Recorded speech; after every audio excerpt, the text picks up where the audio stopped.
এবার খেতে কৃষককে কামড়ালো রাসেল ভাইপার, সাপ নিয়ে এলেন হাসপাতালে। রাজবাড়ীর পাংশায় পদ্মা নদীর চরে বাদাম তুলতে গিয়ে রাসেল ভাইপার সাপের দংশনে হাসপাতালে ভর্তি হয়েছেন মধু বিশ্বাস নামের এক কৃষক। শুক্রবার সকাল 10টার দিকে উপজেলার চর আফরা এলাকায় পদ্মা নদীর চরে বাদাম তুলতে গিয়ে রাসেল ভাইপার সাপে দংশন করে তাকে।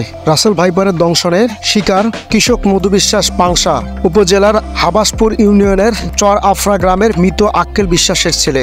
হাসপাতালে চিকিৎসাধীন কৃষক মধু বিশ্বাস বলেন, সকালে পদ্মা নদীর চর আফরা এলাকার চর থেকে বাদাম তোলার সময় রাসেল ভাইপার সাপে দংশন করে। চিৎকার করলে লোকজন এগিয়ে এসে সাপটিকে মেরে ফেলে। পরে সাপসহ পাংশা উপজেলার স্বাস্থ্য কমপ্লেক্সে নিয়ে আসলে চিকিৎসক সাপটিকে রাসেল ভাইপার বলে শনাক্ত করে। পাংশা উপজেলা পরিবার ও পরিকল্পনা কর্মকর্তা ডাক্তার শারমিন আহমেদ তিথি বলেন, রাসেল ভাইপার সাপের দংশনে এক কৃষক এসেছে। রোগীকে অ্যান্টিভেনম দেওয়া হয়েছে। তাকে উন্নত চিকিৎসা দেওয়ার জন্য ফরিদপুর বঙ্গবন্ধু শেখ মুজিব মেডিকেল কলেজ হাসপাতালে রেফার করা হয়েছে।